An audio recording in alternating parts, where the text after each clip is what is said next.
இப்போ எக்ஸாம்பிள் இங்க பாருங்க 1.2 இன்டூ 0.2 இதை பெருக்கிறவங்க எப்படி பெருக்குவாங்க? நம்ம என்ன பண்ணலாம், ரெண்டு மெத்தட்ல பண்ணுவோமா, 0.2 இன்டூ 1.2.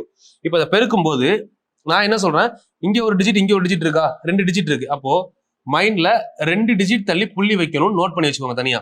இப்போ நம்ம நார்மலா என்ன பண்றோம், 12 ரெண்டா எவ்வளவு அப்படின்னு பாக்குறோம், 24. சரிங்களா?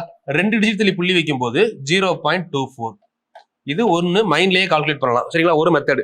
இன்னொரு மெத்தடு இங்க பாருங்களேன், 1.2 இன்டூ 0.2 இது இருக்கு.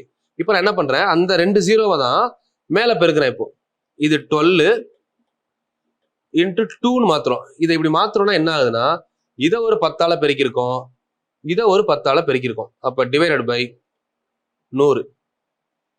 சரிங்களா? அப்ப ஆன்சர் 12 ரெண்டா 24/100. அப்ப இதுக்கு ஆன்சர் என்ன வந்துடும், ரெண்டு டிஜிட் புள்ளி வச்சா 0.24. இதுவும் சரி.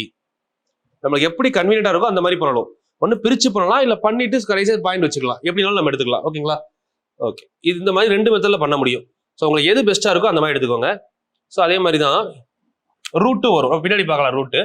இப்போ பெருக்கும் போது இது சில பேர் என்ன பண்ணுவாங்கன்னா, இங்க ஒரு டிஜிட் இருக்கு, இங்க ஒரு டிஜிட் இருக்கு, அப்போ புள்ளியே விட்டுருங்க, பெருக்கிட்டு ஆன்சர் போட்டுக்கலாம். அப்படியே பண்ணலாம்.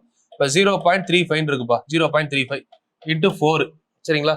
இப்போ இதை நம்ம நார்மலா பெருக்கிறப்ப என்ன பண்ணுவோம், ரெண்டு டிஜிட் இருக்கா, அப்ப ரெண்டு தள்ளி புள்ளி வைக்கணும். இதை மட்டும் மைண்ட்ல வச்சுட்டு 35 நாளா எவ்வளோ, 70 140. ஓகே, ரெண்டு தள்ளி புள்ளி வச்சா ஆன்சர் எவ்வளவு வரும், ₹1.40. ஆன்சர் முடிஞ்சது.